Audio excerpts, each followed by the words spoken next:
how vulnerable, how small, and how beautiful our planet is. The worst robots in the world are when they're mind-programmed humans, brainwashed humans based on technology. They are good and they are bad. They are driving progress, but at the same time affecting the planet. All of those things need to change so that we can live in concert while having the things we like, but live in concert with the planet so we don't destroy it any further. And then we're trying to put ethics under that invention. Armenia, the home of chess experts. We all know what happened with AI and chess back in the 80s.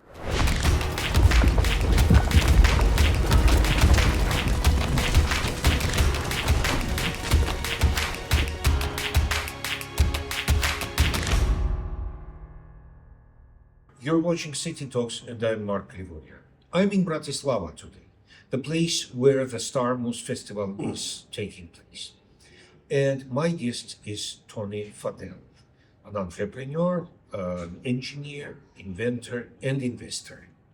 I know that plus to the devices that I mentioned now, and definitely you understood that in Armenian, you have also dozens of devices and things that you are the author of. But what I want to start talking, the starting point of our conversation, in one of your interviews, you said, and I quote, "What I'm really interested in is the new technologies for agriculture, building materials, and for medical." Medical and many other things. But yes, those three are important as well. Can we focus a little bit on building materials? What Sure. did you mean when did you say this? Sure. So when we think about building materials, just making concrete that doesn't emit so much CO2 in the process of making concrete, right? So it's the number one building material used around the world, and it emits tons and tons of CO2. How can we make that green? Steel is another building material. Emits tons and tons of CO2 when we make it. We have ways of making both CO2 more or less free cement, no CO2, as well as steel. If we use those technologies, we can still continue to live and build the things we build, but without harming the planet at the same time. There's other building materials, flooring and roofs and all kinds of other things that we do for that. There's materials that we use in cars. There's materials we use in our fabrics and what we wear. All of the things that we produce today emit something or harm the planet in some way. All of those things need to change so that we can live in concert while having the things we like, but live in concert with the planet so we don't destroy it any further. Now, what I understood from what you said is that very radical changes are necessary.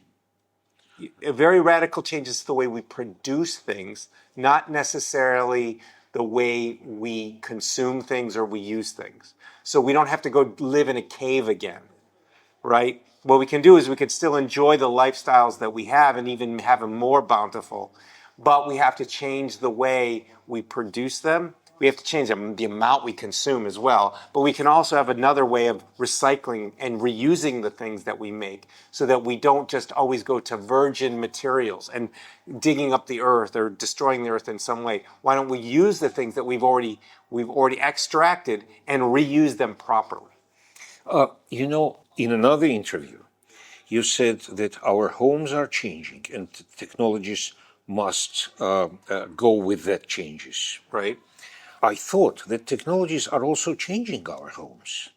It goes both ways. It goes both ways. It goes both ways. Look, fire changed the way we consume food, right? And from consuming food differently, we could get more calories in, and therefore, what happened? Our brains became bigger. Then, as our brains became bigger, we invented new technologies that would then allow us to have agriculture and other things. So we co-evolve with the technologies we produce and harness, and then those technologies then continue to evolve us, right? So we make new technologies, the technologies evolve us, and we co-evolve up the ladder, just like we always have. That's something I wanted to say, because, when it used to be, the fireplace used to be the center of the sitting room.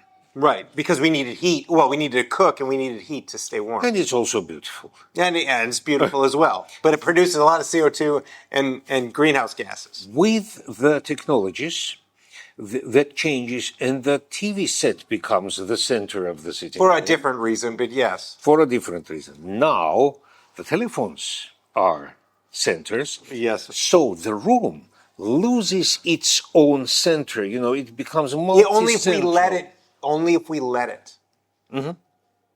We as individuals adapt to technology, but we do not have to have technology change our cultures and change the way we live at home and the traditions that we have. Technology doesn't have, we allow it to change it, and we change it based on that. We don't need to.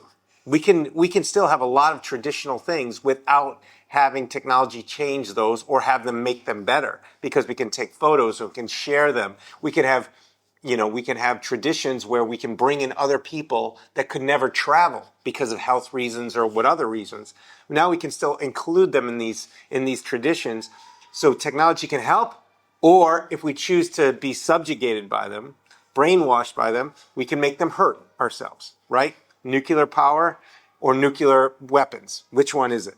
Hopefully, we will come to the nuclear power a bit later. Okay. But what you said now reminded me of the arguments that are going now around the artificial intelligence. Sure, of course. And the same, actually, it's the same. Artificial intelligence is the lever, is the means. Sure, it's not in the center of, I mean, it's not doing anything.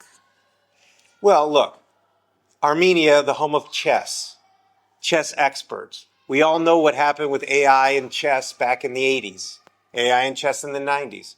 There are still chess academies all over Armenia. There are still, probably more than ever, youth as well as adults playing chess, getting smarter and smarter.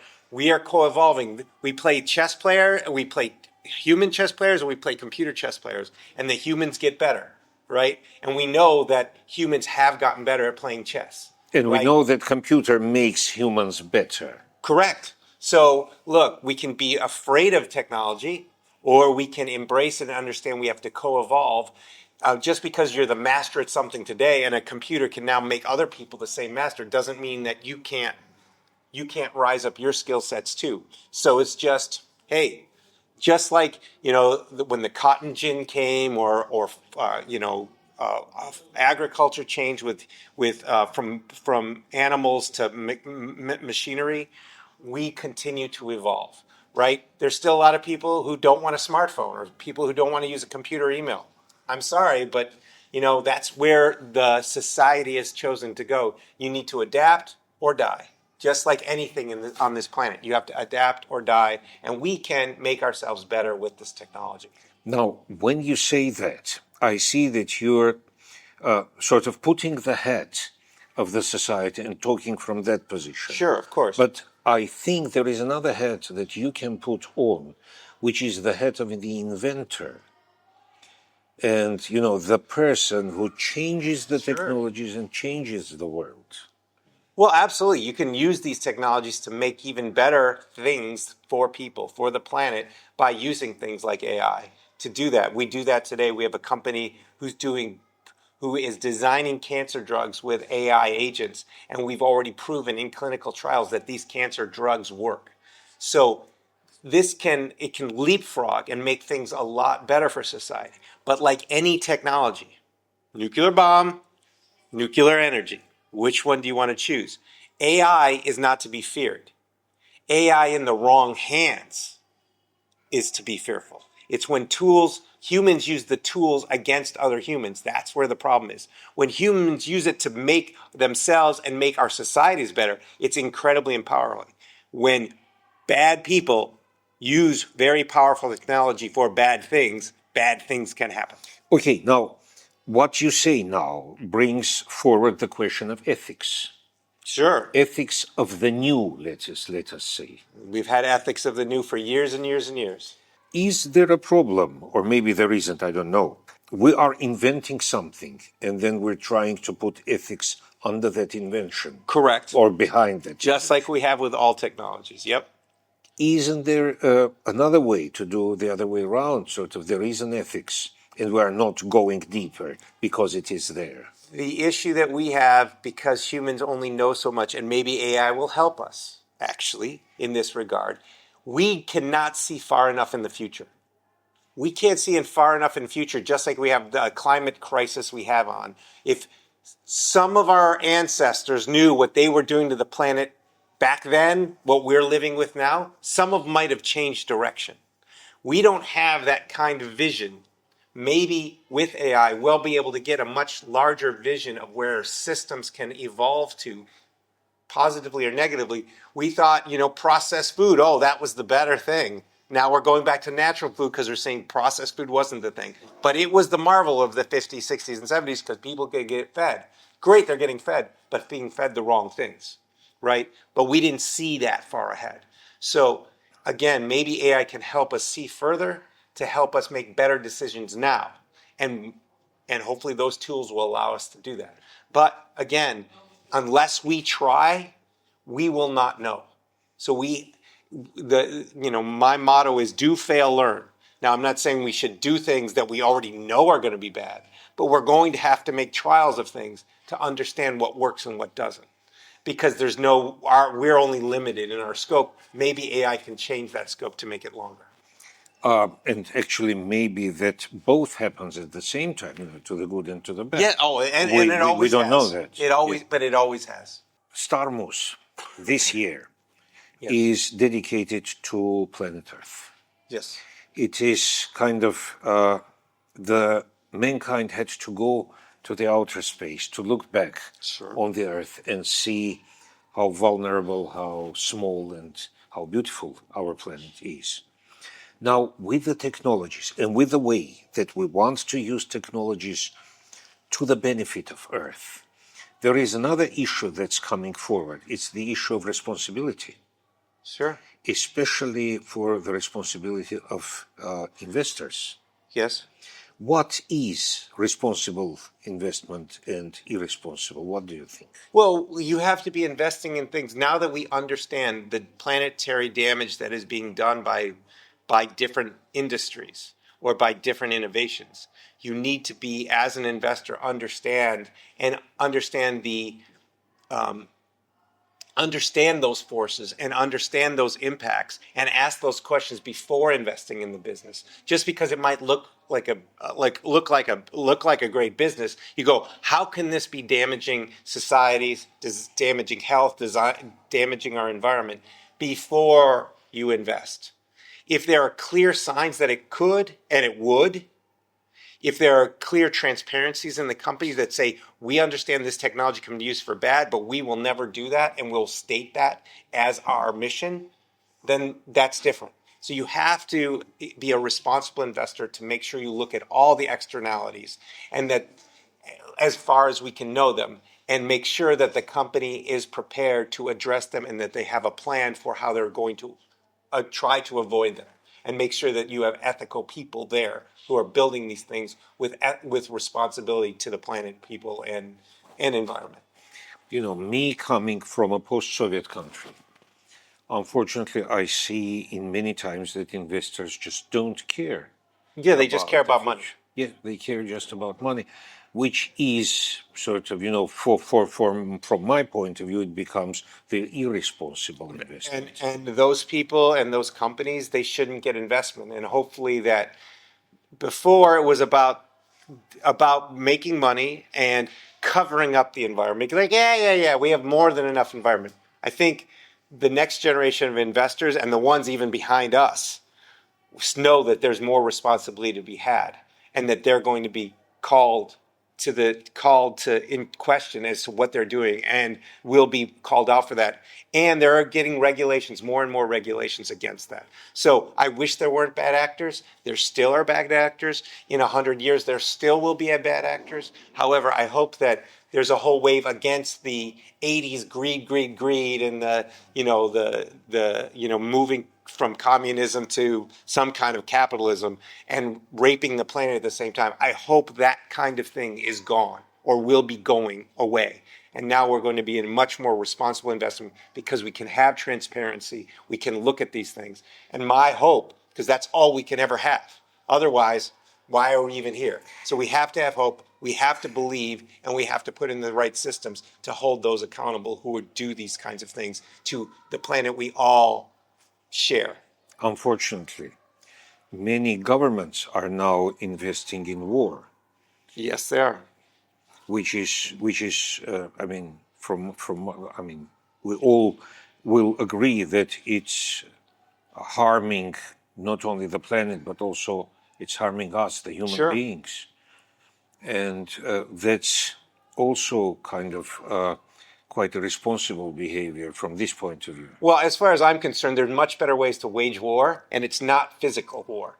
Cyber war is the most effective way to wage war if you're going to wage war. Physical wars are dumb, they're old, they're stupid. Cyber war, which has been happening for decades and decades, is unfortunately a smarter way of waging war, and that has been done by lots of actors around the world and continues to be done.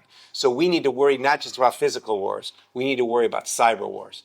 And most people just only see when bullets are flying and things are happening. But we also have to worry about cyber wars. And those, the worst robots and the worst AI in the world are not computers and not mechanical things. The worst robots in the world are when they're mind-programmed humans, brainwashed humans based on technology. That is what cyber war is. That is what's being played out on social networks. And worse than that over time. We've seen elections get changed. We've seen all kinds of different things because humans, we are robots to what we're programmed with. And there are bad actors out there using bad technology to reprogram humans to do what they want. My question is, the cities, Yes. they are good and they are bad. They are driving progress, but at the same time, they are affecting the planet. Absolutely. But I look at cities where I've lived. Paris is one of them. I look at cities in Norway. I look at cities in Amsterdam, in Denmark, and I watch what they're doing and how they're making them greener, how they're making them safer, how they're making them less with less air pollution, all those things. It can be done. Actually, cities are some of the best places to live for the planet if they're built correctly. Unfortunately, we have a lot of people using 80s and 90s technology and building cities and planning them the old way, as opposed to making much more, human-based transport, whether that's bicycles, walking, or what have you, or mass transit. Instead of getting all the cars in, getting congestion pricing in, changing the grid layout of how a city works so it's much more human. I go in Bratislava and I'm like, oh my God, this is great.